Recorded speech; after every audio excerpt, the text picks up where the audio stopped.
Natural hair colour కోసం చూస్తున్నారా? అయితే Anoos henna and black expert వాడండి. నా పేరు జ్ఞానేశ్వరమ్మ, శ్రీరామోజు జ్ఞానేశ్వర్. నేను వచ్చింది చింతల నుండి అమ్మ, హెచ్ఎంటి చింతల్. మా అబ్బాయి అమ్మ. మా అబ్బాయికి మొన్న గత 1 year బ్యాక్ మ్యారేజ్ చేసినట్టమ్మా. October 18th 2024లో మ్యారేజ్ చేసినామమ్మ. అయితే అమ్మాయి ఏం చేసింది, 24 అక్టోబర్ నుండి నవంబర్ డిసెంబర్ 20 తారీఖు 24 తారీఖు వెళ్ళిందమ్మా ఇంటికి.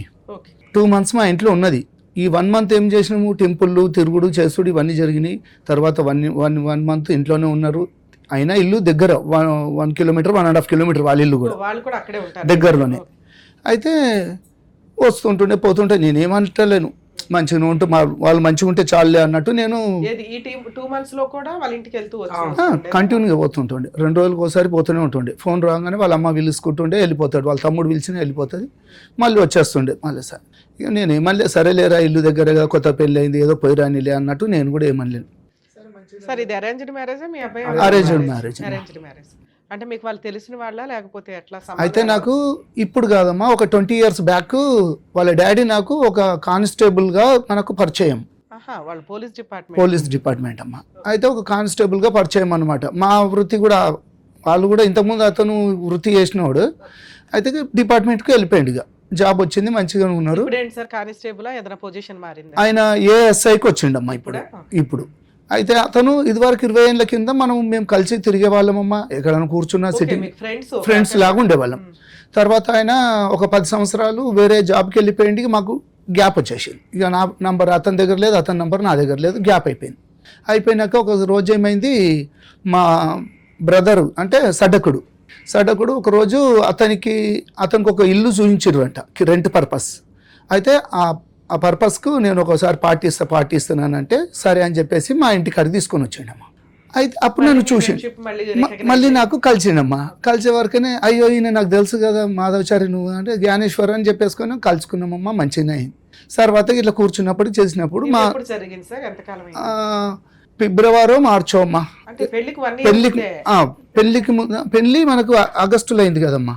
పెళ్ళి ఆగస్టులో అయింది అంటే దానికన్నా ముందు 6-8 నెలల ముందే ఆ పరిచయం కలిసింది. ఇక కలిసే వరకనే మేము ఏం చేసినాం, సరే మా బ్రదర్కు అయితే మాకు ఫ్రెండ్షిప్ లాగా మళ్ళీ కలిసినామమ్మా. ఒక 15 ఎంతో డిస్టెన్స్ తర్వాత మళ్ళీ కలిసినాం. మా బ్రదర్ ఏం చేసిండు, మా బ్రదర్కు ఆల్రెడీ ఒక అమ్మాయిది ఫోటో ఇచ్చిండంట మా సడ్డకుడికి.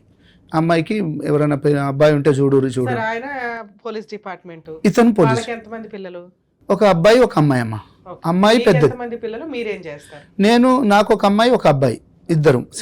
ఈ అబ్బాయి పెద్ద అబ్బాయి, అబ్బాయి పెద్దోడు, పాప చిన్నది. ఏం చేస్తారు సార్ మీరు? నేను SIP security ma'am, engineering complete చేసుకున్నాను. ఇప్పుడు ఇంటీరియర్ డిజైనింగ్ చేస్తున్నాను. ఆ అమ్మాయి కూడా ఏమైనా జాబ్ చేస్తుందా? తను ఏం జాబ్ లేదు. మీ నాన్నగారు చూపించిన సంబంధం చేసుకోవాలని ఎందుకు అనుకున్నారు? అంటే చిన్నప్పటి ఈ రోజులు ఎవరు మాట్లాడట్లేదు కదా కుర్రాళ్ళు. చిన్నప్పటి నుంచి డాడ్ అంటే ఇష్టం, డాడ్ అంటే భయం. సూపర్. కొడతారా మీ నాన్న? కొడతాడు. బాగా పద్ధతిగా పెంచినట్టున్నారు కొట్టి.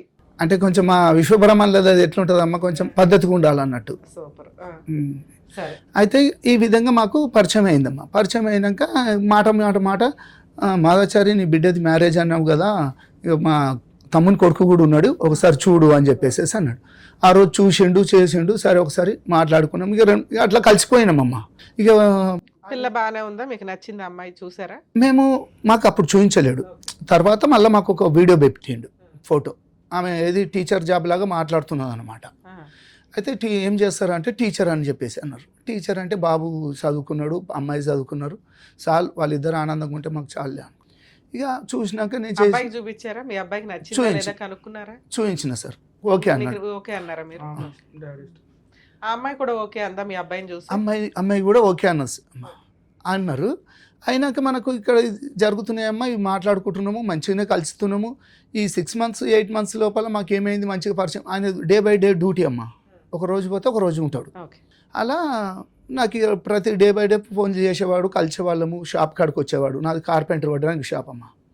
షాప్ కాడికి వచ్చేవాడు, ఇంటికి వచ్చేవాడు, బావాదా అనేసి మేము అందరం కలుసుకుంటే ఇద్దరం ఇక కలుసుకుంటే వెళ్ళేటోళ్ళం. ఇక సార్లే ఇక నేను మంచిగా అనిపించింది. ఒకసారి ఏమన్నాడు, బావా మరి ఏంటి ఏం కథ, మరి అమ్మాయికి కూడా నేను పెళ్లి చేద్దాం అనుకుంటున్నాను, మరి ఏంది ఏం కదా అంటే నేను కూడా బాబుకి పెళ్లి చేయాలనే ఉన్నది బా, మరి ఇక మీరు చూడుర్రి ఓకే అనుకుంటుంటే మనము మాట్లాడుకుందాం అని చెప్పేసేసాను. సరే ఇక అయినాక సరే ఒక రోజు ఏం చేసిండు, కొంచెం నాకు ఎమర్జెన్సీ ఉంది, కొంచెం డబ్బులు కావాలన్నాడు.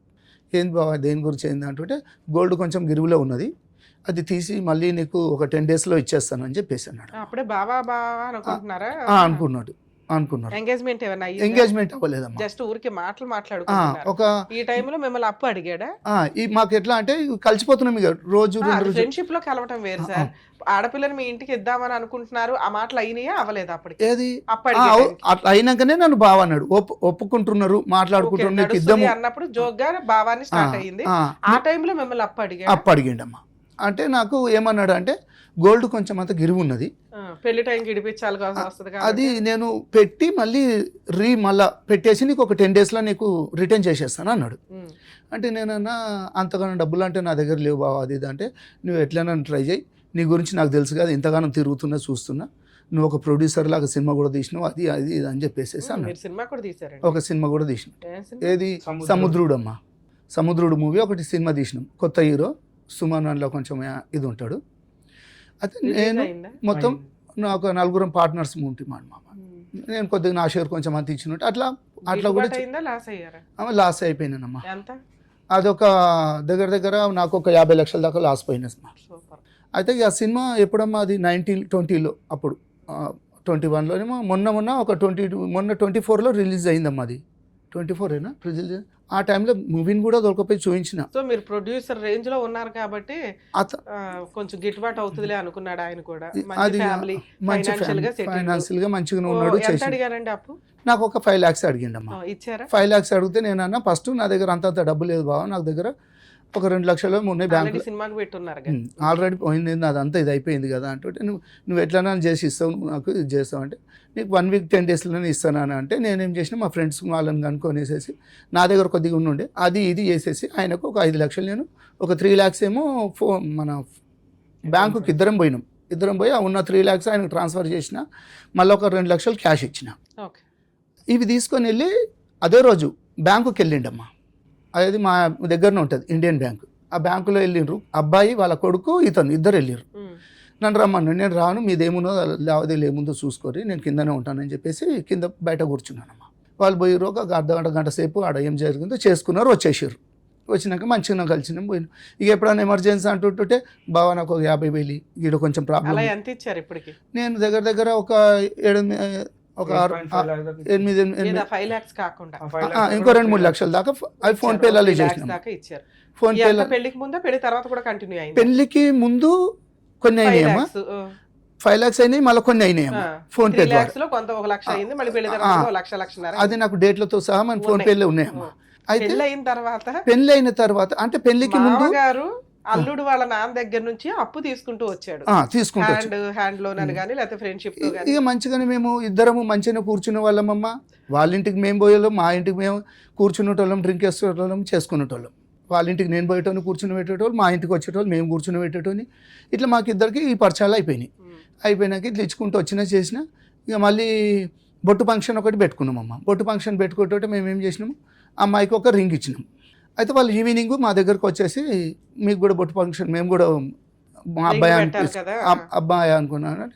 బావ నా దగ్గర డబ్బులు లేవు, ఒక 30,000 అని చెప్పేసి అంటే నేను ఇమ్మీడియట్లీ అప్పుడు సాయంకాలం కొట్టేసిన. అదే రోజు 30,000 అంటే 30,000 ఇచ్చి ఆ 30,000 ఇచ్చినాక ఏం చేసిండమ్మా, ఇక అందులోకి వెళ్ళి తెచ్చిండ. ఇక నాకేం తెలియదు, నాకు డబ్బులు లేవా, రింగ్ తీసుకురావడానికి కూడా లేదు, మీరు రింగ్ పెట్టిర్రు, నేను కూడా పెట్టాను. మీరు ఎందుకు ఆ సంబంధం చేసుకోవాలనుకున్నారు? ఆడపిల్లలు దొరకట్లేదా లేకపోతే ఏంటి? మీరు ఫైనాన్షియల్ ఉన్నంతలో బాగున్నారు.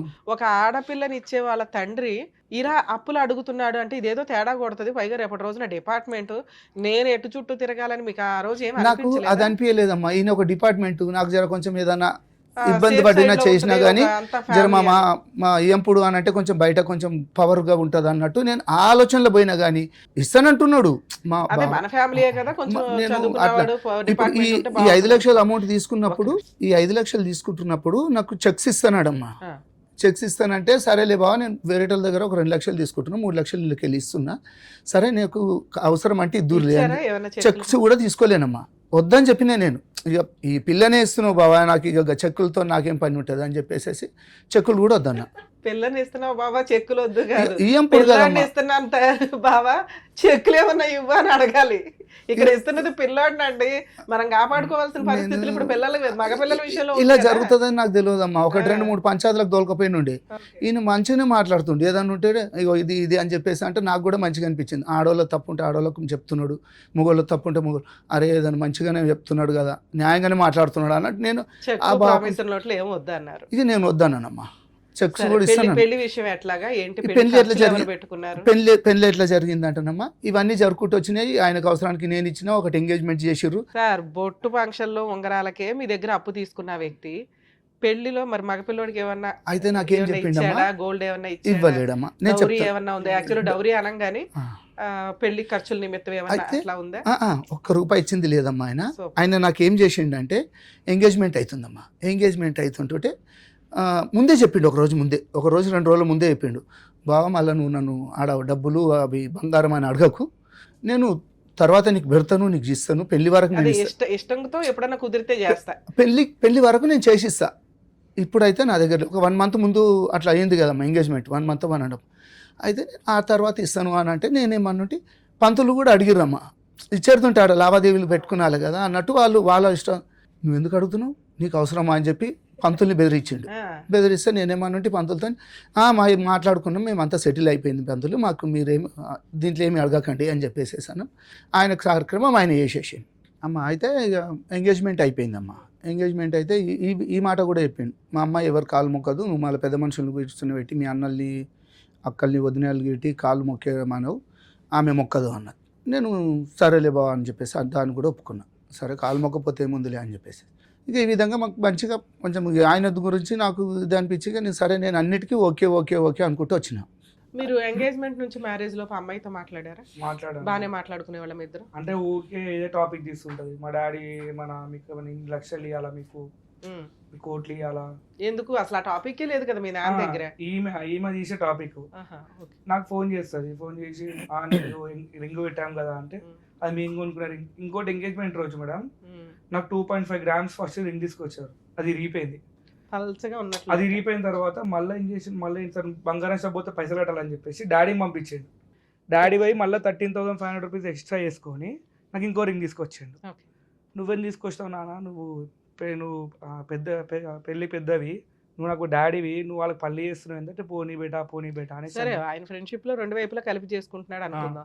మీ ఇద్దరి మధ్య ఫ్రెండ్షిప్ అంటే ర్యాపో బాగానే ఉందా మీ వైఫ్ కి? నేను చెప్పాను మ్యామ్ 2-3 times చెప్తే వాళ్ళ ఇంట్లో కూడా చెప్పాను, ఇట్లా అమ్మాయి వద్దంటుంది పెళ్లి, మరి ఎందుకు చేస్తున్నారు వద్దందా? మరి ఆ మాట మీ నాన్నకి చెప్పాను. ఏం సార్ మా అమ్మాయి కొంచెం తేడాగానే మాట్లాడింది కదా స్టార్టింగ్ లోనే, జోక్గా కూడా అనరు పెళ్లి ఇష్టమేనా అని మిమ్మల్ని ఇందాక అడిగి ఏమన్నారు, ఇష్టమే మేడం అమ్మాయితో మాట్లాడాం స్టార్టింగ్ లో అదే. మళ్ళీ తర్వాత వీళ్ళు మాట్లాడుకున్నప్పుడు ఈ మాట అన్నారంట. ఈ మాట బాబుతో అన్నారు, మా మిస్సెస్ తో కూడా అన్నదంట. అన్న వరకు నేను ఏం చేసిన, మా సడ్డకుడు ఉంటాడు కదా వాళ్ళ అక్కనే, వీళ్ళ అక్కయ్య భర్తని ఆయననే చూపించింది, మాట్లాడింది. అయితే వాళ్ళిద్దరిని పిలిపించి నేను ఇతనికి ఫోన్ చేసిన, ఏం బాబా ఇది ఏం పంచాది, ఏం లోలి, పెళ్ళే కాలేదు ఇప్పుడు ఏమో అంటున్నారు అంటుంటే, లేదు బాబా అట్లా ఏముండదు అని అంటే, నేను మా అన్నని మా వద్దని పిలిచి ఇట్లా అంటున్నదంట, మరి ఒకసారి తెలుసుకున్నాక మరి ఏదైనా ఎంగేజ్మెంట్ చేసుకుందాము అని అంటే, కాకముందు ఇది బొట్టు ఫంక్షన్ అయిపోయినాక ఎంగేజ్మెంట్ కాకముందు అయితే పోయినామమ్మ, నేను మా మిస్సెస్ వాళ్ళిద్దరు ఇంటికి వెళ్ళినాం. వాళ్ళ ఇంటికి వెళ్ళి మాట్లాడినాం. చూడు మరి మా భార్య అన్నది అనుజ్ఞ నువ్వు ఇట్లా ఫోన్ చేసి నాకు ఇష్టం లేదని చెప్పినావు, మరి ఎందుకన్నా అంటే వాళ్ళ డాడీ అన్నాడు. ఏమమ్మా అన్న అత్తయ్యతో అంటే, నేనెందుకన్నా, నాకు డాడీ నా గురించి నీకు తెలుసు కదా, నేనెందుకంటానని చెప్పేసి మాట మలిపేసేసి మాట్లాడిందట. అప్పుడే మీ వైఫ్ కి మీ అబ్బాయికి ఒక డౌట్ రావాలిగా మీకు గానీ, ఇట్లా మన ముందు ఒక ఎందుకంటే నిజం మీకు తెలుసు అమ్మాయికి తెలుసు. అవును, మీ వైఫ్ వాళ్ళు విన్నారు, మీ అబ్బాయి కూడా విన్నాడు. వాళ్ళు అబద్ధం చెప్పరు, నాన్న ఇట్లా అంది పెళ్లి ఇష్టం లేదు అని. సో ఇంత అబద్ధం చెప్తుంది ఇప్పుడే ఈ అమ్మాయి, ఇదేమైనా కొంచెం తేడా వ్యవహారమా అని మీరు ఎందుకు స్టాప్ అవ్వలేదు? పైగా అన్ని అప్పులు అడుగుతున్నాడు మిమ్మల్ని. ఏంటంటే ఒక నమ్మినమ్మా ఆయనని. మెయిన్ రీజన్ అంటే మేడం ఇక్కడ డే బై డే తాగడం అయింది. ఈయన డాడీకి అతను మా మామయ్యకి ఇంకోటి ఏంటంటే మా చెల్లి వాళ్ళకి మామయ్య లేడు, వాళ్ళకి మామయ్య లేడు, సడ్డకుడు లేడు, ఇతనికి వియ్యంపులు లేడని చెప్పేసి నాకు వియ్యంపులు గట్టి దొరికిందని చెప్పేసి అదే డైలీ అంటే ఏమున్నా నాకు ఫోన్ చేస్తాడు, రాత్రిపూట ఫోన్ చేసి నేను చచ్చిపోతా ప్లీజ్ అది అంటే ఏమైంది మామ అంటే నాకు అర్జెంట్ 3 లక్షలు ట్రాన్స్ఫర్ అయ్యి అంటాడు. నేను ఏడికి వెళ్తే వాళ్ళ మామ 3 లక్షలు నువ్వు జాబ్ చేసిన పైసలను సంపాదిస్తున్నావు అంటే నా పెళ్లి ఖర్చులు నేను గ్రాండ్గా వేసుకున్నాను మామ అంటే నాకు వచ్చి ఇట్లా ముద్దులు పెట్టిండు, అల్లుడు నువ్వు సూపర్ అల్లుడు అది అనేసి. ఎందుకు మామ నేను పోలీస్ అని ఒక ఫంక్షన్ హాల్కి వెళ్ళండి మేడం సత్యగౌరి అనేసి. వెళ్ళిన తర్వాత 2,80,000 ఫైనల్ అని చెప్పిండు అమౌంట్. వాళ్ళు ఏం చేసారు ఇట్లనే అల్లుడు ప్లీజ్ రిక్వెస్ట్ చేస్తున్నాను ఆగండి మామనే అంటే మీ నాన్నకి తెలిసి నీ దగ్గర డబ్బులు అడుగుతాడా తెలియకుండా మీ దగ్గర మీ ఏటీఎం కార్డు ఆయన దగ్గర ఆయన ఏటీఎం కార్డు నాకు ఇట్లా ఫోన్ చేసుకుంటా కూర్చొని ఇట్లా మాట్లాడు ఫంక్షన్ అంటే నేను అటు ఇటు కొద్దిగా ఇన్ఫ్లుయెన్స్ వాడుకొని 1.5 lakhsకి ఫంక్షన్ హాల్ ఫైల్ చేసిన. అబ్బా బంగారం అల్లుడు నువ్వు ఒక ఫోన్ చేయాలి. ఇప్పుడు మీ నాన్న ఉద్దేశం ఏంటో తెలుసా, మీ మామగారు డిపార్ట్మెంట్ ఎక్కడికి వెళ్ళినా ఇలా వెళ్ళి నుంచోవచ్చు, ఫంక్షన్ హాల్ డబ్బులు కూడా తగ్గుతాయి అందులో కానీ ఆయన వెళ్ళి రికమెండ్ చేసుకున్న దానికంటే కూడా మీరు వెళ్ళి రికమెండ్ చేసుకుని తక్కువ చేశారు. నేను రికమెండ్ కూడా చేయలేము, ఓనర్కి వెళ్ళేసి నాకు డైరెక్ట్ మాట్లాడడం వల్ల డైరెక్ట్ ఓనర్కి కాల్ చేసిన, అన్న అది నా పెళ్ళి అన్న అంటే అయ్యా తమ్ముడు నీ పెళ్ళ సరే 1.5 lakh ఇచ్చేసాను లాస్ట్ అనేసి. ఓ అల్లుడు నువ్వు సూపర్ అల్లుడు నీ కాలు మొక్కేస్తాయి అని వచ్చిండు, ఇంటికి వచ్చిండు బావా నీ కొడుకు సూపర్ అది అని చెప్పాను. నెంబర్ ఆఫ్ మళ్ళీ బాటిల్ పట్టుకున్నాడు మళ్ళీ స్టార్ట్ మళ్ళీ దిగ్విజయంగా అయిపోయిన తర్వాత కొన్ని రోజులకి ఇట్లా అన్న డాడీ జర తేడా కొడుతారు. ఇంకోటి ఏంటంటే అదే పెళ్లి మండపంలో నాకు కాలర్ పెట్టి గుంజేసిండు, ఏమైంది లేట్ వచ్చినావు అనేసి. నాకు వద్దు నాన్న పెళ్లి మండపంలో నేను ఏడ్చిన వెళ్ళిపోదాం పెళ్లి రోజు కూడా పెళ్లి రోజు ఇట్లా గుంజేసిండు మ్యామ్. ఎందుకు అప్పటిదాకా యాక్చువల్లీ ముహూర్తం ఏమో level 55కి ఉంది, ఇట్లా వాళ్ళ ఇంటికి వచ్చి నాకు ఇలా ఆరతి పెట్టి తీసుకెళ్ళాలి కదా, నాకు లేవు అట్లా నాకు పద్ధతి లేవు, రమ్మన్నప్పుడు రావాలి టైంకి అంటే అదేంది అని చెప్పేసి అంటే నన్ను వేరే కార్లో పంపించారు. మీరంతా ఒకే వైపుగా ట్రెడిషన్ ఆ ఏరియాలో ఎలా ఉంటుంది మీ క్యాస్ట్ లో ఎలా ఉంటుందో అలా ఫాలో అవ్వాలి కదా, మీకుండి వాళ్ళకి లేకపోవడం ఏంటి? వీళ్ళు ఇట్లా చెప్తారు. అయితే నేను ఒక కార్లో వచ్చేసిన, డాడీ వాళ్ళు ఎంత కార్లో ఉంటే నేను ఏమన్నా ఆగండి మామ మా డాడీ వాళ్ళు ఇస్తాను నేను లోపలికి వస్తాను అంటే మీ డాడీ వాళ్ళు దాన్ని గుంజేసిండు. గుంజగానే నేను ఏడ్చిన పెళ్లి మండపం నాకు వద్దు నాన్న నాకు భయం అవుతుంది నేను చేసుకోను అని అంటే మమ్మీ డాడీ ఫుల్ ఏడ్చినాం ఇద్దరం. ఇక డాడీ ఏం చేసిండు లేదు తప్పదు అని ఫటాఫట్ పెళ్లి మండపంలో చేపించేసాడు. అప్పటికి నా క్రౌడ్ చాలా పెద్దది, నేను నా చెల్లె పెళ్ళి నేను నాకు ఫుల్ గ్రాండ్ చేసిన, నా ఇస్తుంటా అని చెప్పి డాడీకి కూడా తెలియదు నేను ఖర్చు ఏం పెట్టినా తెలియదు. భరత్ ఇవన్నీ చాలా పెట్టారు మీరు. నేను ఓవరాల్ నాకు ఖర్చు 8 lakhs వచ్చింది మేడం. నాది అంటే నా వీడియోస్ ఉన్నాయి మీకు ఇచ్చి పెడతా. వాళ్ళు కూడా వచ్చి నా కాలు మొక్కిరు, అబ్బా ఇంత పెద్ద గ్రాండ్గా చేసినావు భరత్ అంటే ఇట్లా పోల్ లైటింగ్ ఉంటాయి కదా మేము పెద్దవి అవన్నీ పెట్టి డాడీ కూడా తెలియదు అవన్నీ అంతగా గ్రాండ్గా చేసుకున్నా. ప్రీ వెడ్డింగ్ చేసుకున్నాను, ప్రీ వెడ్డింగ్ కూడా నేను ఏం ఖర్చు పెట్టినా అడగలేను నాకు. అంటే వీళ్ళిద్దరే డైలీ తాగుడు అది దేనికి చేసుకుంటున్నావు ప్రీ వెడ్డింగ్ అట్లా ఏం లేదు, ఫోటోగ్రాఫర్ ఇవన్నీ పెద్ద తీసుకున్నాను అన్నీ చేసుకున్నాను. పెళ్ళైన 2 రోజులకి లొల్లి స్టార్ట్.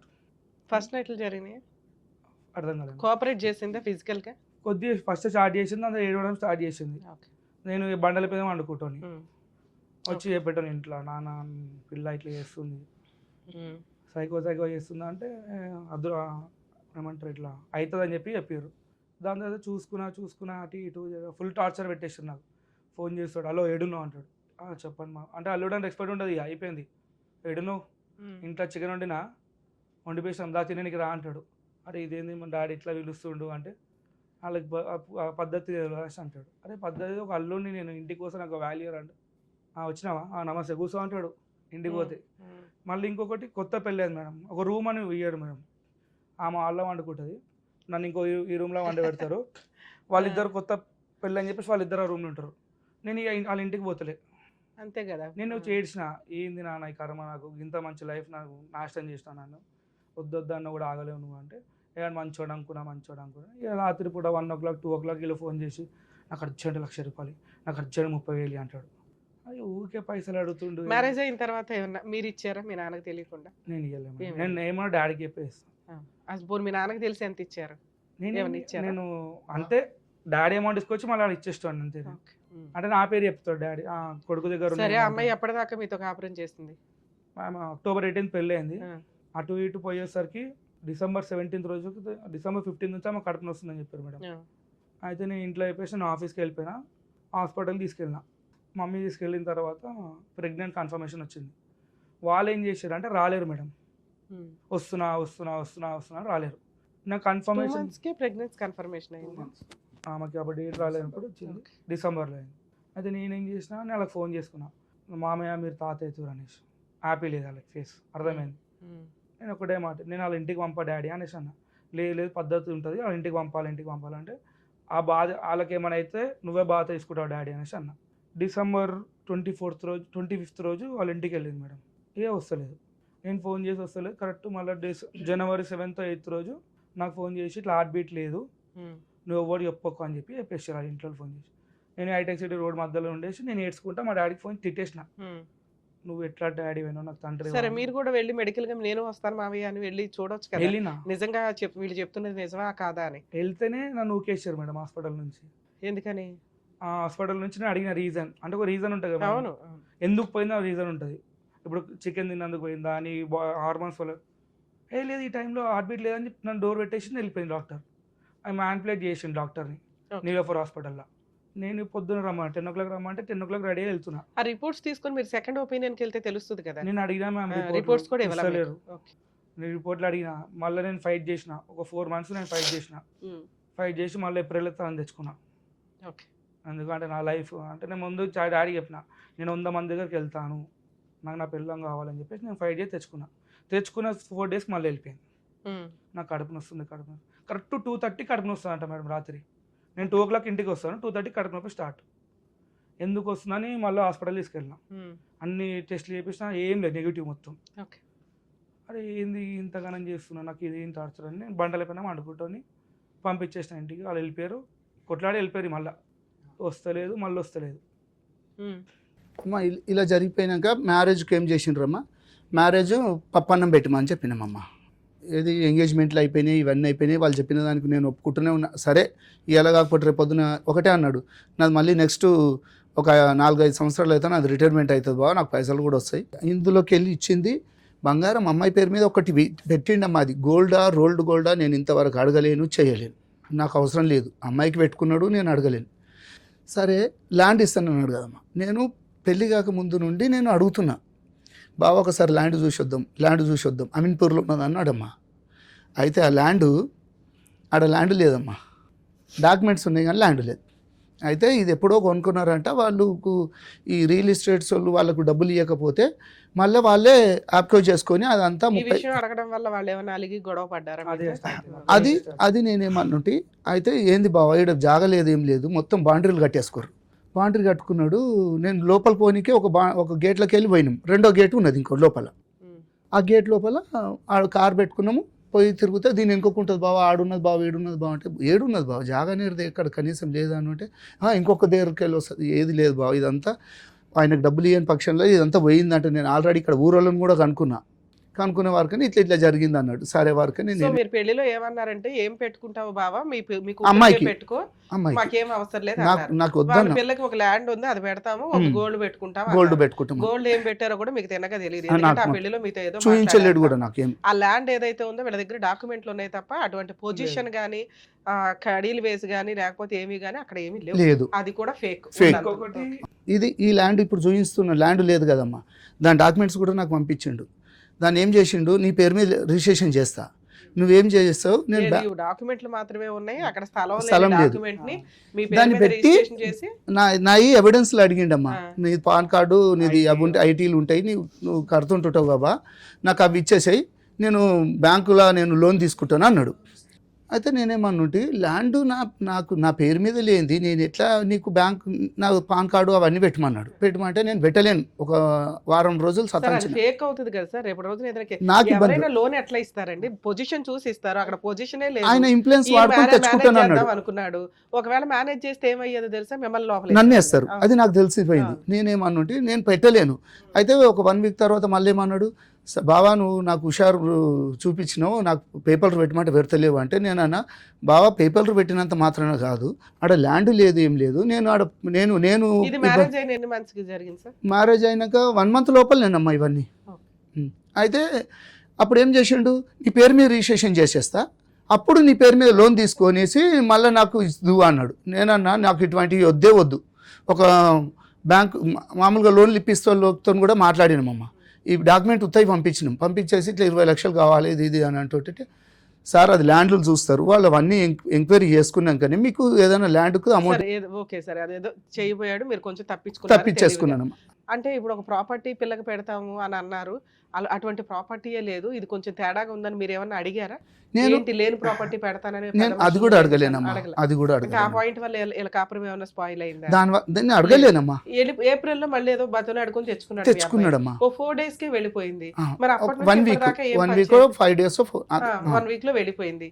ఏప్రిల్ నుంచి మనం ఇప్పుడు డిసెంబర్ కు వచ్చాం. ఈ ఇంత టైంలో ఏమైనా పెద్ద మనుషులు పంచాయతీలు గానీ పెట్టినామమ్మా. ఎందుకు రాను అని రీజన్ గానీ ఏమైనా నేను చెప్తాను మేడం. చెప్పండి. ఇక్కడ ఏప్రిల్ అయిపోయిన తర్వాత మా డాక్టర్ తీసుకొచ్చింది డాక్యుమెంట్స్ అవన్నీ. దాంట్లో లోన్ పేపర్ నాకు దొరికినాయి. ఓ తిన పేరు మీద 12 lakhs లోన్ తీసుకున్నారు. ఏది ఈ ల్యాండ్ పెట్టేసి ల్యాండ్ కాదు, పర్సనల్ లోన్. ఓకే. వాళ్ళ తమ్ముడు అంటే కొద్దిగా ఈవిడ జాబ్ చేస్తుందా? జాబ్ ఏం చేయదు, వాళ్ళ తమ్ముడు కొద్దిగా ఫ్రాడ్ మేడం. అంటే ఆమెకి ఒక 6 months 1 year నుంచి శాలరీ ఇస్తారు ఆమెకి ఒక కంపెనీ రొటేషన్ చేసుకుంటే ఫేక్ డాక్యుమెంట్ నుంచి లోన్ అతనికి శాలరీ ఇస్తుంది తనకి. నేను అప్పటికి తన ఫోన్ పట్టుకొని నేను ఏం పట్టుకోలేను, నా ఫోన్ చెక్ చేస్తుంది, ఏమేమో చూస్తుంటుంది. నేను అంటే నాకు ఏం లేదు, ఫుల్ ఫ్రీ అనేసి నేను పట్టించుకోడు. దాని తర్వాత లోన్ ఎందుకు తీసుకున్నావు అని అడిగాను. నువ్వు ఎవడు రా అంటున్నాను ఫోన్ చేసి. నువ్వు ఎవడు రా అంటే మామ ఒక నేను హస్బెండ్ని, నాకు తెలియకుండా నువ్వు ఎవరు లోన్ తీసుకొని నేను తిట్టేసినాను. తిట్టాను. వాళ్ళ తమ్ముడు ఇన్స్టాల్మెంట్లు ఎవరు కడుతున్నారు? వాళ్ళే కడుతున్నారు. వాళ్ళ తమ్ముడు ఫోన్ చేసి నువ్వు ఎవడు బా నువ్వు కడుతున్నావు మా అక్క మీద లోన్ అంటే, అరే దొంగలకి ఎందుకు తీసుకోర్రా ఫ్రాడ్, ఒక హస్బెండ్ తెలియకుండా ఎట్లా తీసుకుంటావు అని అడిగాను. అంటే నువ్వు ఎవడివే అని తిట్టింది. నువ్వు ఎవడరా నేను రాసి తిట్టేసిన. నేను ఆ మూమెంట్లో ఏమైపోయిందంటే ఈ స్పాన్లో నాకు కొద్దిగా ఉండలేదు, వైఫ్ ఉండలేదు అని ఇంట్లో అందరు ప్రెషర్తో నేను కొద్దిగా డ్రింక్ ఎక్కువ అయిపోయింది నాకు, అంటే మెంటల్ ప్రెషర్కి. ఆ డ్రింక్లో ఏమైపోయింది, వాళ్ళకు నన్ను తిట్టడం చేసడం స్టార్ట్ చేసి రికార్డ్ చేసుకున్నారా మీరు తిట్టేవన్నీ? అది కూడా డాడీది ఉండే రికార్డింగ్ మొత్తం. ఇది సంసారం పంపివా, ఒక 1 month గురించి మేము పెళ్లి చేసినామా అని ఫుల్ తిట్టుకున్నాం. ఇక రాదు మేడం, నేను ఫోన్ చేసి అడుగుతా ఎందుకు రావు. ఒక ఫంక్షన్కి వెళ్తుంది, వాళ్ళ బెస్ట్ ఫ్రెండ్ ఫంక్షన్కి వెళ్ళి గలీజా రెడీ అయిపోయింది. నీకు ఓపిక లేదు అన్నప్పుడు నువ్వు అరౌండ్ 50 kilometers ట్రావెల్ చేసినావు, అప్పుడు నీకు కడుపు నొప్పి రాలేదా అని అడిగిన. మళ్ళీ అక్కడనే 1 day స్టే చేసి ఏప్రిల్ తర్వాత ఎందుకు పోయినావు, నీకు కడుపు నొస్తుంది. పెద్ద మనుషుల పంచాయతీలు ఎప్పుడు జరిగినాయి సార్? 2 times అయింది. ఎప్పుడు ఇంట్లో అయింది, దాని తర్వాత మా గుడిలో అయింది మేడం. లాస్ట్ గా జరిగి ఎంతకాలం అయింది? అరౌండ్ ఒక 4-5 months అవుతుంది. 4-5 months లో ఆ రోజు ఏం జరిగింది? రీజన్ ఏం లేదు, నాకు వద్దు. వద్దు అంటే ఒక మగపిల్లని పెళ్లి చేసుకొని బాగా అకౌంట్ లో డబ్బులు తీసేసుకొని వద్దు అనడానికి రీజన్ అంటే మీరు డౌరీ హెరాస్మెంట్ చేశారా, ఫిజికల్ హెరాస్మెంట్ చేశారా, బూతులు తిట్టారా, ఇంకా కట్నాలు తెమ్మని హెరాస్ చేశారా? వీటిలో ఏదో ఇక్కడ కాన్సెప్ట్ ఏంటంటే నేనంట వాళ్ళకి ఫోన్ చేసి నేను వాళ్ళకి ఏమన్నా అంటే, మామ ఊకే అమ్మాయి వస్తలేదు నా ఇంటికి, నాకు ఇల్లు ఇప్పాను మామ, నేను మీతో ఇల్లు రికమ్ వచ్చేస్తా అని చెప్పి చెప్పేసిన. ఆ మాటను పట్టుకొని ఏం చేశారు అంటే వీళ్ళు ఇల్లు అడుగుతున్నారా, వీళ్ళ మా డాడీ రిటైర్మెంట్ పైసలకి వీళ్ళ అడుగుతున్నాడు అని చెప్పి చెప్పాను. నేను ఆ అన్న మాట ఎందుకంటే అయినా 1 yearలో తిప్పి కొడతాం 1 month ఉంది మేడం, నేను ఇక్కడ ఉండాలి. ఇప్పుడు నేను 4 గోడలు అయితే ఉండలేను. ఒకప్పుడు సింగిల్ అంటే నేను బతికేటోని, నా బయట 100 మంది అడుగుతున్నారు ఏది మేంద్రా, మా చెల్లి ఏది, మా వదిన ఏది, మా పిన్ని ఏది, మా అత్త ఏది అంటే ఏం చెప్పుకోవాలి. ఆ విషయంలో నేను ఉన్నా. దాని తర్వాత ఏం చేసింది, నీ చైన్ బాగుందని చెప్పి చైన్ నా మెడలకి వెళ్ళి చైన్ తీసుకొని ఆమె మెడలు వేసుకుంది. ఏమండి ఇలా రింగు పెట్టుకోవాలా అంటే, సరే పెట్టుకో, నీకు సైజ్ సరిపోదా అంటే, నాకు ఈ బొటనవేలుకి వస్తా అనేసి నా ఎంగేజ్మెంట్ రింగ్ ఆమె పెట్టుకుంది. ఎందుకు పెట్టుకుంటున్నావు ఇవన్నీ అంటే, తెల్లారి కథం వెళ్ళిపోయింది మేడం. అరౌండ్ డేస్కి వెళ్ళిపోయింది. వెళ్ళిపోయిన తర్వాత ఏమంటారు, నేను ఫోన్ చేసిన నా తీసుకుపోయినామంటే మా డాడీ పెట్టినా అంటది. అరే మీ డాడీ ఎందుకు పెట్టింది, మా పైసలు అవి నేను కొనుక్కుని, నువ్వు నా బంగారం తీసుకొని నువ్వు అన్నిట్లో నాశనం చేస్తున్నావు ఏందని నాకు మా డాడీ ఫుల్ క్లాసెస్ అని. ఇద్దరు తెరువైన బకరాలు కూర్చున్నారు నా ముందు. ఇద్దరం కొట్టుకున్నాం, తిట్టుకున్నాం, చేసుకున్నాం. డాడీ ఇంత మోసం చేస్తున్నావు, నువ్వు ఇంతగానం ఏం చేసినావు అంటే ఇన్లేడు. ఫైనల్ గా ఏంటి సార్ ఇక్కడ దాకా రావడానికి రీజన్? మ్యామ్ అది ఏంటంటే మ్యామ్, నాకు మా పైన ఇష్టమైన FIR రాశారు మేడం. కేసు రిజిస్టర్ అయింది. ఎప్పుడు ఎక్కడ? జీడిమెట్ల PS లో రిజిస్టర్ అయింది. మా కౌన్సిలింగ్ కూడా అయింది మేడం. మా ఇద్దరు కౌన్సిలింగ్ అవుతుంది. అరే ఆగినా, మా ఇద్దరు కౌన్సిలింగ్ అయింది. అమ్మాయి రీజన్ చెప్తలేదు ఎందుకు వద్దు మీ హస్బెండ్ అంటే. ఇద్దరు టూ టైమ్స్ కౌన్సిలింగ్, 2 times కూడా నాకు వద్దు అని చెప్తున్నా కానీ రీజన్ చెప్తలేదు పర్టికులర్. నేను చెప్పేసినాను వస్తే నేను సంసారం చేసుకుంటా, అది మీ ఇష్టం అని చెప్పేసి నేను వచ్చేసిన బయటికి. అయితే దాని తర్వాత అక్కడ 2-3 కౌన్సిలింగ్స్ జరుగుతాయి. ఏమంది కౌన్సిలింగ్ లో ఏం చెప్పట్లా? కౌన్సిలింగ్ పెట్టారు కేటు నా పేరు మీద, మమ్మీ పేరు మీద, డాడీ పేరు మీద, చెల్లి పేరు మీద. అన్మ్యారీడ్ అమ్మాయి పేరు మీద. చెల్లి పేరు మీద ఎందుకు పెట్టారంటే మీ సిస్టర్ మ్యారేజ్ అయింది, తనకు బాబు. ఎక్కడ ఉంటది? బోరబండ. మీకంటే ముందు మ్యారేజ్ అయిందా? నాకంటే ముందు 4 years అవుతుందమ్మా. 22 అయింది. అంటే ఏమేమి పెట్టిరంటే, నేనంట మాకు రోజు టార్చర్ పెట్టి మిగతా కట్నం తీసుకురా, మిగతా బంగారం తీసుకురా. మిగతా ఓకే, అసలు ఎంత ఇచ్చారంట? అసలు ఏం లేదు. అక్కడేదో రాసుంటారు వాళ్ళ డాడీ అసలు ఎంత రాశారు అంటే 10 lakhs క్యాష్ రాశారు, 20 lakhs గోల్డ్ రాశారు, 20 తులాల గోల్డ్ రాశారు, సిల్వర్ అలా బట్టలు ఏమేమో రాశారు మేడం. అవి ఏం లేవు. నా దగ్గర ప్రూఫ్ అని చెప్పేసి నేను సబ్మిట్ చేసిన. నేను మా చెల్ల అంట మాకు రోజు టార్చర్ పెట్టుకుంటే నా పైసలు తీసుకురా అని అడిగినానంట. మీ చెల్లి ఎక్కడ ఉందమ్మా ఇంట్లో? పాపం ఆవిడ ఉండదు కదా. వీళ్ళు అంటే కేసు స్ట్రాంగ్ కావాలని చెప్పేసి మమ్మీ అంట తను నిద్రపోతుంటే బకెట్ వాటర్ పోసి లేవు ఊడు అని చెప్పేసి అడిగినామంట. అయితే ఇంకోటి ఏమో చెప్పింది, మేము డైనింగ్ టేబుల్ మీద కూర్చోవద్దు, మేము మంచం మీద కూర్చోవద్దు అంటే మీ డాడీ ఏమన్నాడు, పొద్దున్న లేచి ఇల్లుడు వాళ్ళమ్మ అంటే మా కూతురే మా సర్వెంటా.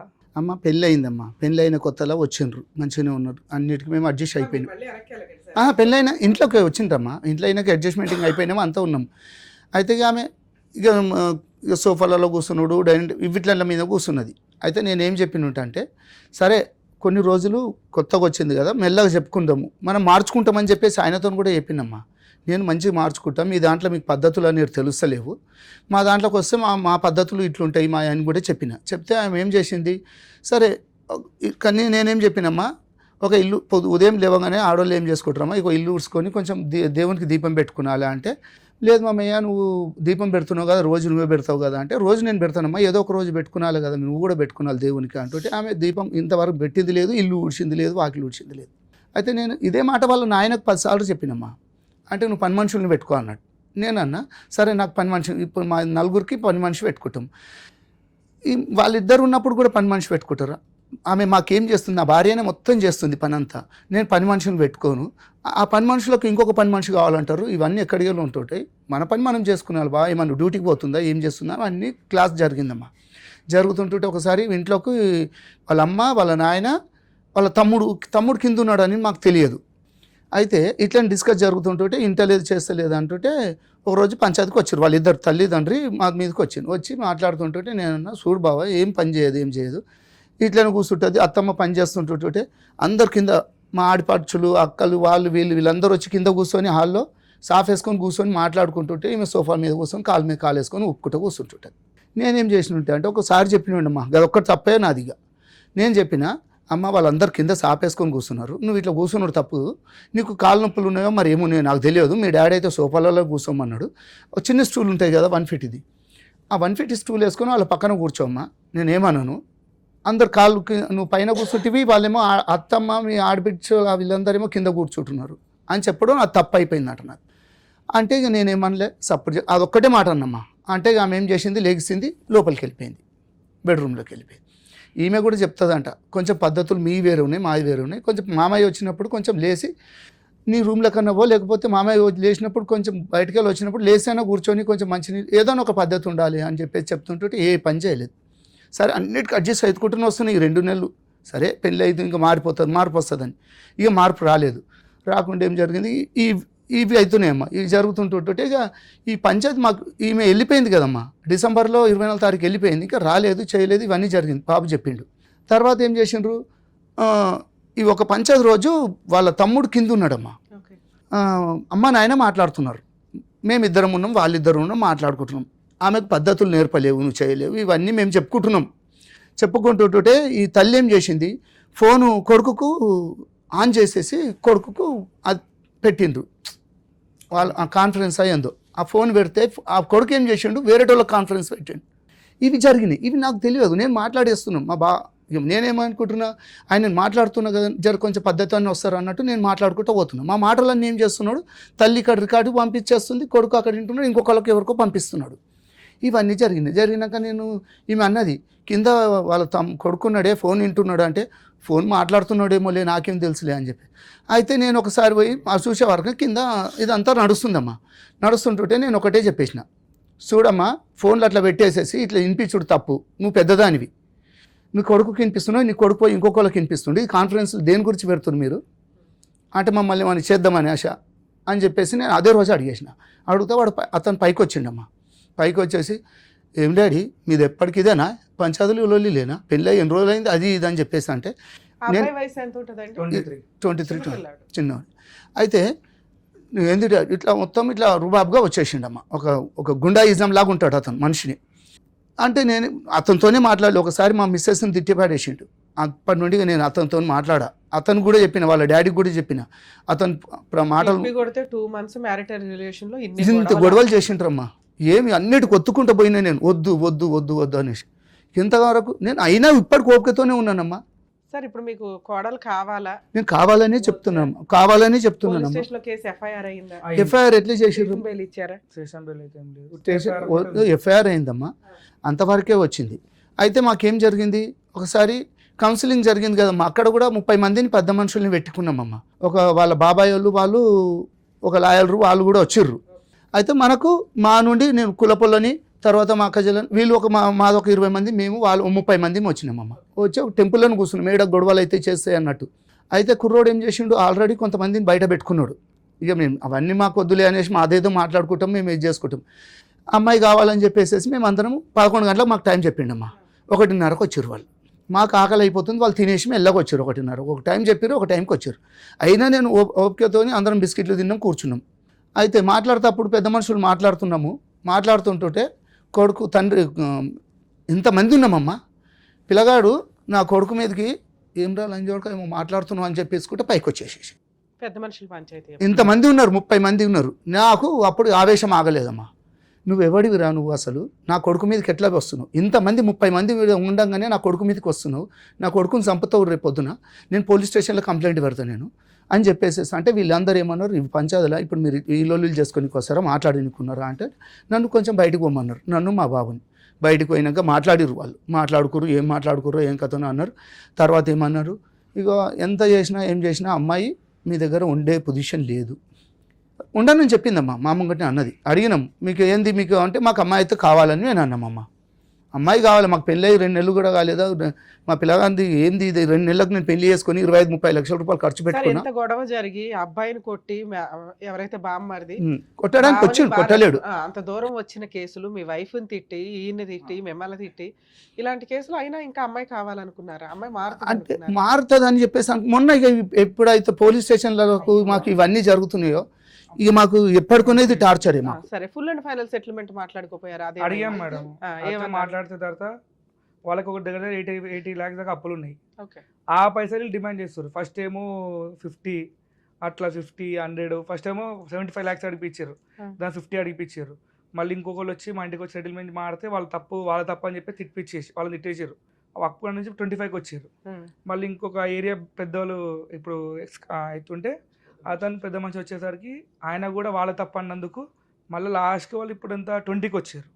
నేను ఒకటే అన్నా 9 రూపాయి అయితే ఇచ్చేది లేదు, మా తప్పులు లేవిడ, అందరు తెలుసు కాబట్టి తప్పులు మీ ఉన్నాయని చెప్పేసి మీకు సపోర్ట్ చేయకుండా నీ PS సెటిల్మెంట్. మరి మీకు రావాల్సిన ఎంత ఉన్నాయి?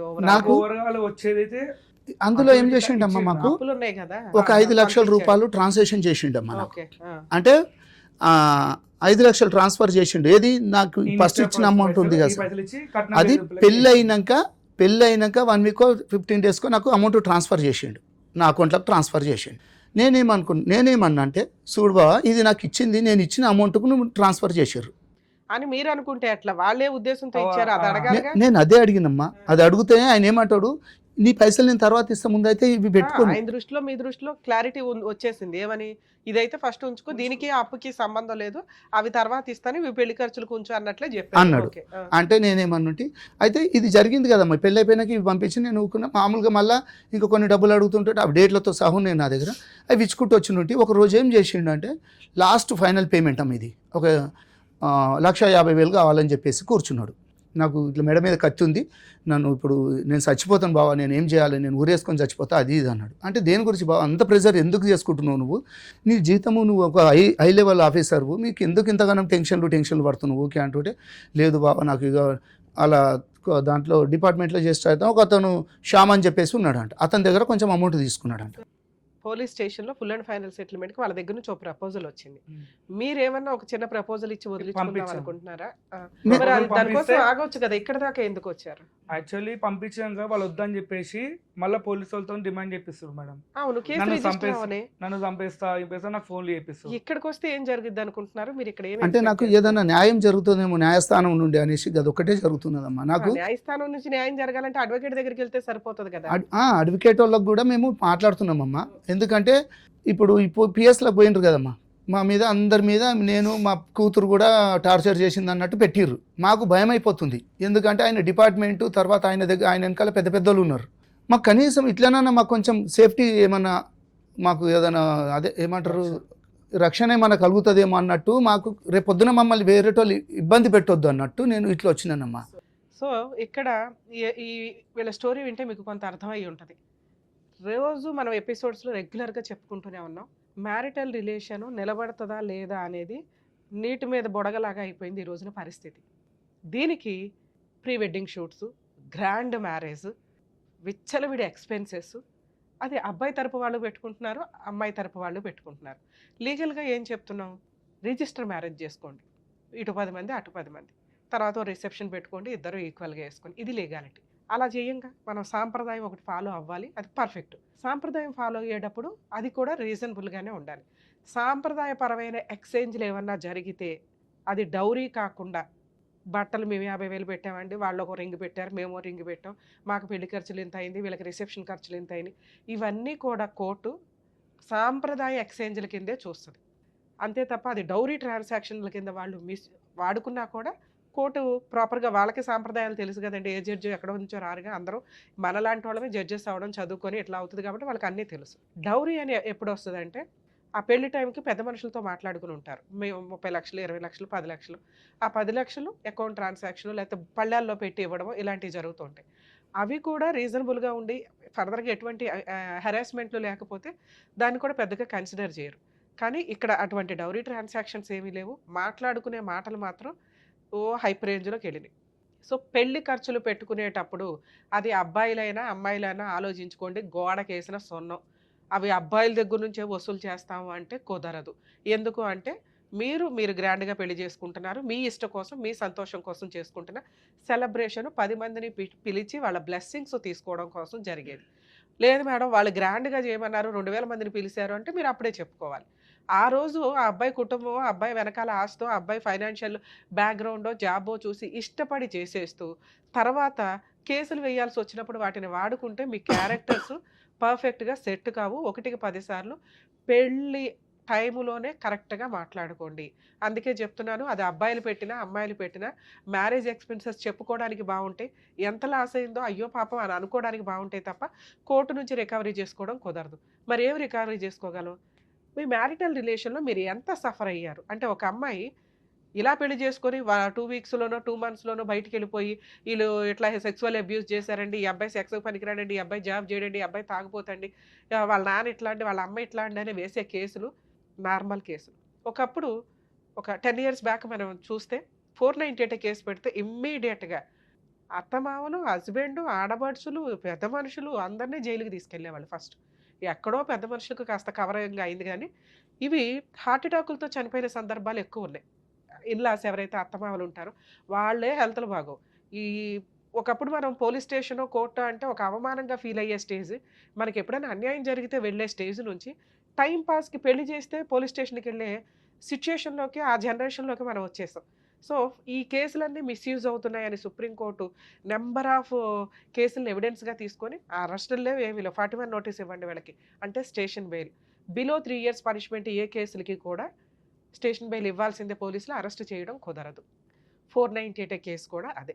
ఇక్కడ వాళ్ళు మాట్లాడుతున్న ఎలిగేషన్స్ అవి ఎలిగేషన్స్ కిందే పనికొస్తాయి. వీళ్ళు చెప్పిన కేసు కొన్ని లక్షల మందికి రిప్రజెంటేషన్ అని అనుకోండి. ఎందుకంటే ఆ అబ్బాయి మ్యారేజ్ అయిన 1 ఇయర్లో ఒక అమ్మాయి చేతిలో మోసపోయిన వ్యక్తి అని అతని ఫీలింగ్.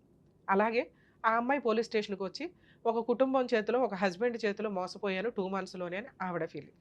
నిజాలు ఏంటి అంటే కోర్టు దాకా వచ్చినప్పుడు కొంతకాలం నడుస్తూ ఉంటే తెలుస్తుంది. మరి 2 మంత్స్ 1 ఇయర్ మ్యారిటల్ రిలేషన్కి మన ఇండియన్లో కోర్టు సిస్టమ్ అనేది 3 to 5 years పడుతున్నాయి కదా. మరి వీళ్ళ వాల్యుబుల్ ఏజ్ ఇవంతా కూడా మిస్ అవుతూ ఉంటాయి. అందుకే మేబీ మనకు కూడా ఈ కామన్ కోడ్ కానీ ఇవన్నీ వచ్చినప్పుడు వీటిని బిలో 2 years కేసులన్నింటినీ అంటే బిలో 2 yearsలో విడిపోయే కేసుల్ని ఒక రకంగా ట్రీట్ చేయడం ఇవన్నీ కామన్గా వస్తే వచ్చినప్పుడు ఈ మ్యారిటల్ డిస్ప్యూట్స్కి సంబంధించి సఫర్ అయ్యే వ్యక్తుల్ని ప్రొటెక్ట్ చేయగలుగుతాం మనం. ఇక్కడ అమ్మాయికి ఇప్పుడే పెళ్లి చేసుకోవడం అవసరం లేకపోతే ఖచ్చితంగా కేసు చాలా సంవత్సరాలు నడిపించడానికే చూస్తుంది. కానీ 2 months మ్యారిటల్ రిలేషన్ కేసులో ఒక ఆడపిల్లని ఇస్తున్నప్పుడు కానీ, ఒక మగపిల్లాడిని పెళ్ళికి కూర్చోబెట్టేటప్పుడు కానీ దయచేసి బోత్ సైడ్స్ పేరెంట్స్ని రిక్వెస్ట్ చేస్తున్నాను, ముందు పెళ్ళంటే ఏంటి? ఒక పార్ట్నర్ మనల్ని నమ్ముకొని మన ఇంట్లోకి వస్తుంటే, లేదా మనం ఒక పార్ట్నర్‌ని తెచ్చుకుంటుంటే, ఆ అమ్మాయితో ఎలా బిహేవ్ చేయాలి? ఆ హస్బెండ్‌తో ఎలా బిహేవ్ చేయాలని బేసిక్ నేర్చుకోండి. ఏమి నేర్చుకోకుండా అమ్మ వాళ్ళ ఇంట్లో కాలు మీద కాలేసుకొని పాలు తాగేసి నిద్రపోయి, ఈళ్ళేమో నెట్లో ఎత్తుకుంటూ ఇంతే కాదు. ఇది కాదు లైఫ్. ఒక అమ్మాయి ఆ ఇంటి మహాలక్ష్మి. ఆడపిల్ల అంటేనే మహాలక్ష్మి ఇంకంతే. అలాంటి మహాలక్ష్మి మన ఇంటికి వాళ్ళు పంపిస్తున్నారు. ఆ మహాలక్ష్మి ఈ ఇంటికి మళ్ళీ మహాలక్ష్మి అవ్వాల. ఏంటి టైమ్ పాస్ పంచాయతీలు? నేర్పించి పంపించండి. భర్తతో ఎట్లా ఉండాలి? మీ వైఫులతో మీరు కాపురాలు చేస్తున్నారుగా. మీ అమ్మలు కాపురాలు చేసుకున్నారుగా. మీ నాన్నలు కాపురాలు చేశారు. ఇది మీ పిల్లల జనరేషన్‌కొచ్చేసరికి స్పాయిల్ అయిపోతుంది. మీ ఇళ్లలో మగపిల్లలుంటే మీకు ఖచ్చితంగా అర్థం అవ్వాలి. కర్మేంటంటే ఇక్కడ ఆడపిల్లుంది, అక్కడ మగపిల్లోడున్నాడు. అయినా వీళ్ళ బాండింగ్స్ అనేవి చాలా స్పాయిల్ అయిపోయినాయి. చాలా మేజర్ పాయింట్స్. వాళ్ళ దృష్టిలో వాళ్ళు కరెక్టు. వీళ్ళ దృష్టిలో వీళ్ళు కరెక్టు. సో, ఆడపిల్లలకి పెళ్ళిళ్ళు చేసి పంపించేటప్పుడు 1కి 100 సార్లు ఒక కుటుంబంలోకి వెళ్తున్నప్పుడు ఆ అమ్మాయి ఎళ్తుంది అంటే భర్త, అత్తమామలు, కుటుంబ సభ్యులు ఉంటారు. వాళ్ళకి నేర్పించి పంపించండి. పనమ్మాయి కింద కాదు, ఆ ఇంటి మహాలక్ష్మిలాగా వెళ్తుంది. బాధ్యతలన్నీ ఉంటాయి. మీ అమ్మ ఎంత బాగా చేసిందో నువ్వు కూడా ఆ ఇంటికెళ్ళి మా పరువు నిలబెట్టాలి తల్లి. పని ఇక్కడ కాలు మీద కాలేసుకొని కూర్చొని పాలు తాగినా కూడా అక్కడికి వెళ్ళి ఆ పాలు నువ్వే కాసి ఆ కుటుంబ సభ్యులందరికీ ఇవ్వాలి. ఆళ్ళ కుటుంబ గౌరవం నీ మీద ఆధారపడి ఉంటది అని నేర్పించి పంపించండి దయచేసి. కాపురాలు నిలబడాలి అంటే ఎందుకంటే కొంతకాలం తర్వాత పెళ్ళిళ్ళు చేసుకోవడానికి భయపడి ఎవ్వరూ పెళ్ళిళ్ళు చేసుకోరు. అలాగే ప్రెగ్నెన్సీలొచ్చినప్పుడు ఈ తింగర మాటలు కొన్ని నడుస్తూ ఉంటాయి ఇష్టం లేకపోతే. సో, అది ఓకే. అది వాళ్ళ పర్సనల్ విషయం. కానీ కంటిన్యూ అయ్యే ఉద్దేశం ఉంటే పిల్లలున్న కేసుల్లో అన్నెసెసరీగా విడిపోవద్దు. 100% కలిసి ఉండడానికే చూడండి. ఇక అబ్బాయిల విషయానికొస్తే ఒక పిల్ల ఏ 20 ఏళ్ళో, 25 ఏళ్ళో ఒక ఇల్లు అలవాటైపోయి, చుట్టాలు అలవాటైపోయి మన ఇంట్లోకొస్తది. మనం అందరం కొత్తోళ్ళమే. ఒక్క హస్బెండ్ తప్ప. హస్బెండ్‌లు చేసే మేజర్ మిస్టేక్స్ ఏంటంటే, అమ్మ ఏమనుకుంటదా? నాన్న ఏమనుకుంటారా? అని ఆ అమ్మాయితో టైమ్ స్పెండ్ చేయరు. ఆ అమ్మాయితో మాట్లాడరు. వీళ్ళు ఒక గ్రూప్ యేసుకొని హాల్‌లో కూర్చొని మాట్లాడుకోవడం. ఆ అమ్మాయి కొత్త అమ్మాయి. కలవడానికి, మీ మాటలు వినటానికి ఆ అమ్మాయికి 2, 3 ఇయర్స్ పైనే పడతది. అటువంటి అమ్మాయి వన్స్ కోడలుగా వచ్చినాక మన ఇంట్లో పనమ్మాయిలాగా ట్రీట్ చేసేయాలి అని అనుకుంటే, మీ చుట్టాలతో కలవడం ఆ అమ్మాయికి కుదరదు. మీ పోసుబోలు కబుర్లు ఆ అమ్మాయికి అర్థం కూడా కావు. ఆ అమ్మాయికి ఫస్ట్ వ్యక్తి భర్త. భర్తతో కొంచెం టైం మాట్లాడగలదు. మిగతా టైం ఏం చేయగలదో అంతవరకే. కొంచెం అమ్మాయిని అండర్‌స్టాండ్ చేసుకోండి. వచ్చి రాగానే మన పద్ధతులు నేర్చేసుకోవాలి, మన ఇంట్లో స స సర్దుకుపోవాలి, మన కుటుంబాన్ని నెత్తి మీద ఏసేసుకోవాలంటే పిల్ల పిచ్చుకలు వీళ్ళంతా. వీళ్ళకేమి ఒకప్పుడంటే 15 ఏళ్ళకే పెళ్ళిళ్ళు, పెళ్ళంటేనే ఒక బొమ్మలాట దగ్గర నుంచి నేర్చేసుకొని భర్త కావాలి, అత్తమామలు కావాలి ఇట్లా ఉండేది. ఇప్పుడు అట్లా లేదు. పెళ్ళంటేనే భయపడిపోతున్నారు ఆడపిల్లలు. అలాంటి ఒక అమ్మాయి మన దగ్గరకొచ్చినప్పుడు కొంత ప్రొటెక్టివ్‌గా చూసుకొని, మన అబ్బాయికి అవసరం. మన అబ్బాయి ఫిజికల్ నీడ్స్ తీరాలన్నా, మన కుటుంబం ముందుకెళ్ళాలన్నా, మనకి వారసులు రావాలన్నా, మన ఆస్తి వేస్ట్ అయిపోకుండా ఉండాలన్నా, అమ్మాయి అవసరం కాబట్టి, కోడలు అవసరం కాబట్టి, కోడలు అపురూపం అనుకోని ముందే నేర్పించుకోండి. అరే! ఈ కాపురం పోతే మళ్ళీ ఎవరో సెకండ్ హ్యాండ్‌ని చేసుకోవాల్సొస్తది. అప్పుడైనా ఇదే పంచాయతీ కదా! ఆ సర్దుకునేదేదో ఇప్పుడే సర్దుకుందాం అని ముందుగా ఆలోచించి అబ్బాయిల్ని ప్రిపేర్ చేసి ఉంచండి. ఆ అబ్బాయికి భార్య తర్వాతే తల్లిదండ్రులు. తల్లిదండ్రులు, భార్య, ఆయన పిల్లలు, ఒక కుటుంబం ఇంతే. తల్లిదండ్రులు నచ్చకపోతే అబ్బాయి కాపురం కోసం దూరంగా ఉండడానికి కూడా వెనకాడొద్దండి. ఎందుకంటే కాపురం పోయినాక అబ్బాయి మీ ముందు ఉండి ఉపయోగం ఏముంది? కాపురం నిలబెట్టడానికి ఎన్ని పనులు చేయగలగాలో అంతా తగ్గండి. ప్రాబ్లమే లేదు. ఎందుకంటే మనం అనుకుంటాం మన సాంప్రదాయం ఫాలో అవుతున్నాంగా, లీగాలిటీని ఫాలో అవ్వట్లేదు కదా! రిజిస్టర్ మ్యారేజ్ చేసుకోమంటే చేసుకోరు. మరి సాంప్రదాయం ఫాలో అయినప్పుడు ఆ స్టేజ్ ఏంటిది? ఇద్దరు శివుడు, పార్వతి కూర్చొని చేసుకునే ఒక పెళ్లి. మనంతా ఎళ్లి అక్షింతలు వేసేది ఆ బ్లెస్సింగ్స్. పుటుక్కున సంవత్సరం అవగానే విడిపోయి చేస్తున్నారు. ఏ రకంగా ఇదంతా వర్కౌట్ అవుతది? వేరే కంట్రీస్ అన్నీ మన కంట్రీ వైపు ఎందుకు చూస్తాయో తెలుసా? మన సాంప్రదాయాలు, మన ఆచార వ్యవహారాలు, మన బాండింగ్స్, భార్యాభర్తల బాండింగ్స్, కుటుంబ బాండింగ్స్ అవి మొత్తం స్పాయిల్ అవుతున్న సందర్భంలో కొట్టుమిట్టాడుతున్న కోర్టులు కిరకిటలాడుతూ ఫ్యామిలీ డిస్ప్యూట్స్ తోటి. ఒక కేసా? ఒక డిస్ప్యూటా? 5 కేసులు ఫైల్ అవుతాయి.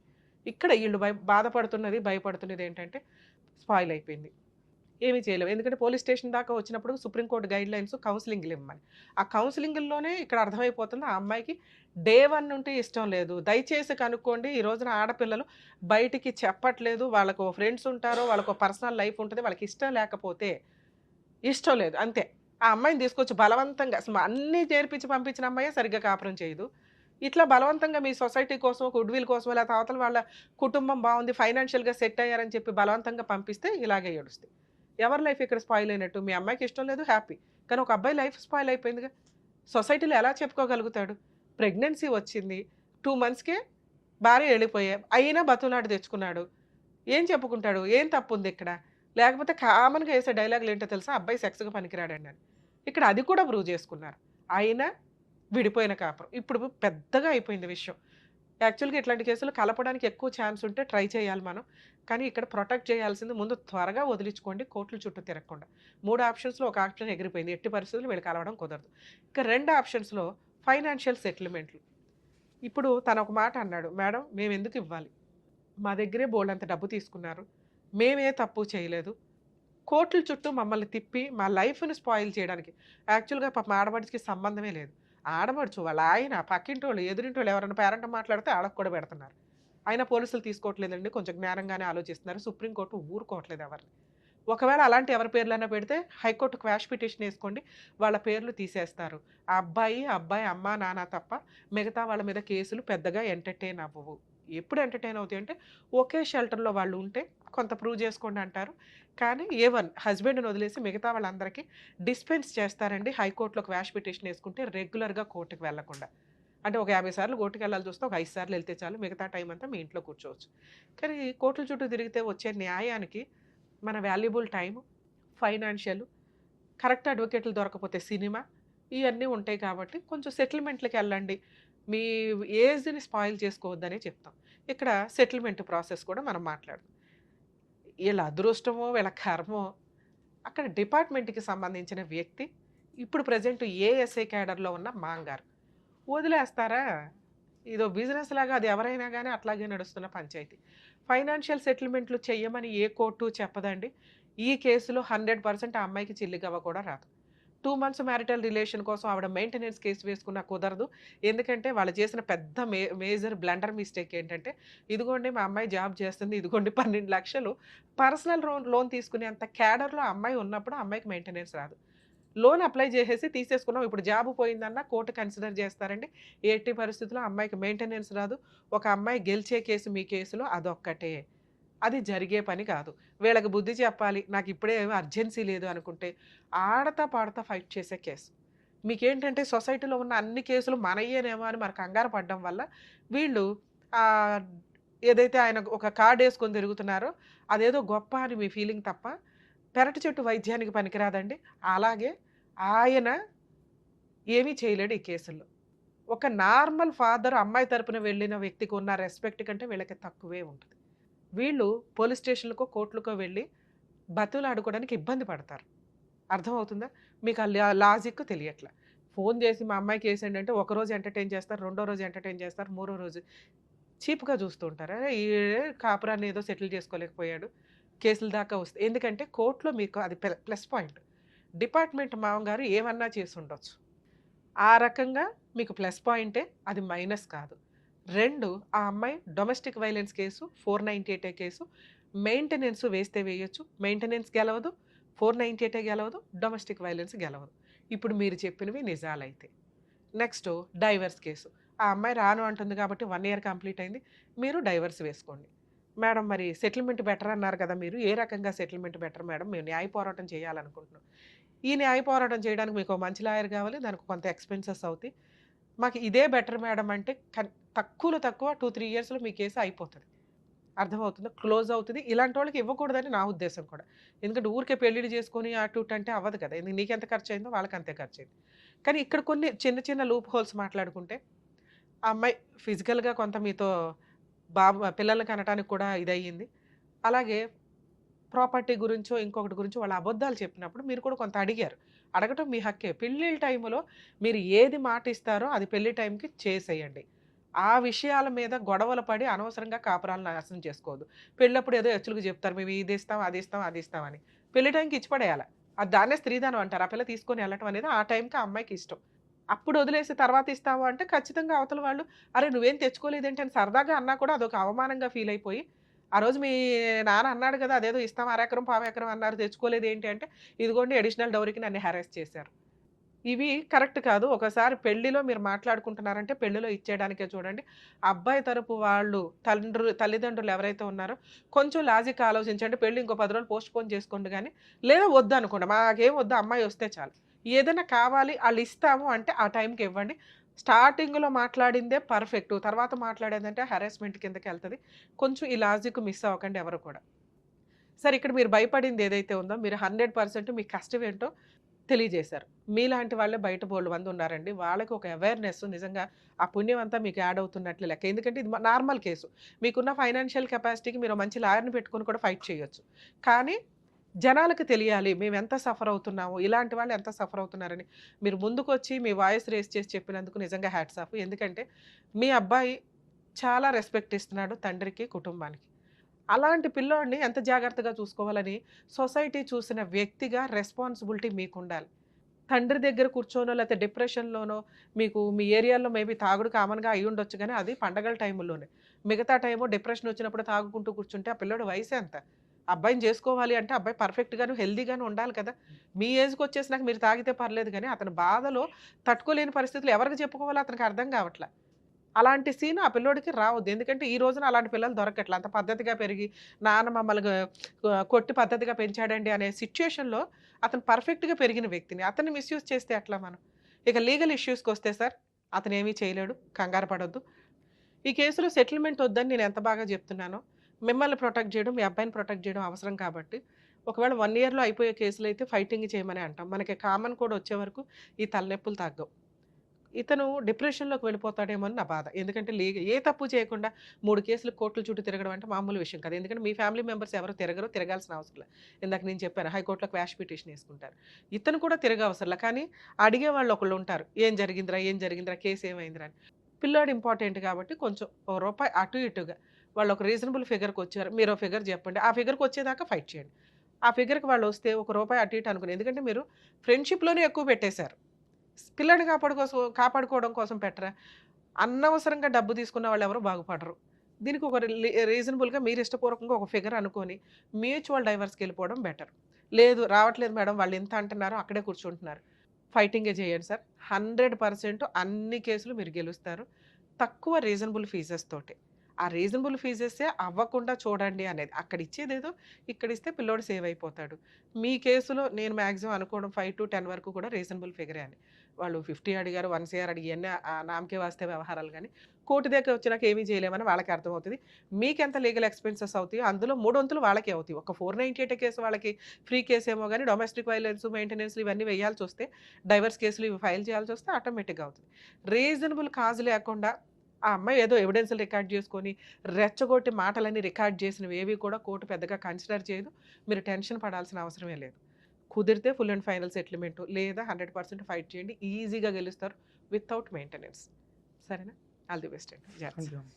సార్ ఏ కేసులోనైనా ఫ్యామిలీ మ్యాటర్స్ విషయానికొచ్చేసరికి కొన్ని రీజన్స్ ఉంటాయి. మనతో కాపురం చేసి పిల్లలకని 2, 3 పిల్లలు ఉన్నారు, లేకపోతే ఒక పిల్లాడు ఉన్నాడు, పిల్లలు ఉంది అనుకుంటే కాంపెన్సేషన్ ఇచ్చి సెటిల్ చేసుకోండి. ఎందుకంటే పిల్లలకి తండ్రి అవసరం చాలా ఉంటుంది. ఇండియాలో తండ్రిని ఎవరు కుదరదు కాబట్టి ఓన్లీ విజిటేషన్ రైట్స్. ఇవి ఒకళ్ళకొకళ్ళు తిరగడం వల్ల దిగజారి మాటలు కూడా కొన్ని వచ్చేస్తున్నాయి.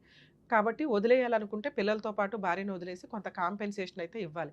అది వాళ్ళ చదువులకి, మెయింటెనెన్స్‌లకి వీటికి యూజ్ అవుతుంది. ఇక్కడ పిల్లలు లేరు 2-3 మంత్స్ మ్యారిటల్ రిలేషన్ అంటే రీజనబుల్ అమౌంట్ ఏది అడ్వకేట్‌లకి అయ్యే ఖర్చేదో ఆ అమ్మాయికే ఇచ్చి వదిలించుకోవడం వరకు వస్తే అది పర్ఫెక్ట్. లేకపోతే 100% న్యాయ పోరాటం చేయండి. ఎందుకంటే ఈ కేసులు నడుస్తుంటే సుప్రీంకోర్టు కూడా యాక్సెప్ట్ చేయట్లేదండి. చాలా చేంజెస్ రాబోతున్నాయి త్వరలో. అనవసరంగా ఒక అబ్బాయిల్ని పెళ్లి చేసుకొని మెయింటెనెన్స్‌లో, కాంపెన్సేషన్‌లో వసూలు చేసి కాళ్ళ మీద కాలేసుకొని కూర్చుందామంటే అమ్మాయిలకి కుదరదు. అలాగే ఒక ఆడపిల్లని పెళ్లి చేసుకొని అప్పనంగా కట్నాలు తెచ్చేసుకొని మన ఇంట్లో ఓ పనమ్మాయిలాగా ఉండాలంటే అబ్బాయిలకి కుదరదు. కానీ ఇక్కడ లాస్ అవుతున్నది ఎక్కువగా అబ్బాయిలు ఉన్నారు కాబట్టి కాంపెన్సేషన్ అబ్బాయి దగ్గర నుంచే వసూలు చేసుకునే కెపాసిటీ నడుస్తుంది కాబట్టి కొంచెం అబ్బాయిలు జాగ్రత్తగా ఉండండి. అమ్మాయిలు కొంచెం న్యాయంగా ఉండండి తల్లి.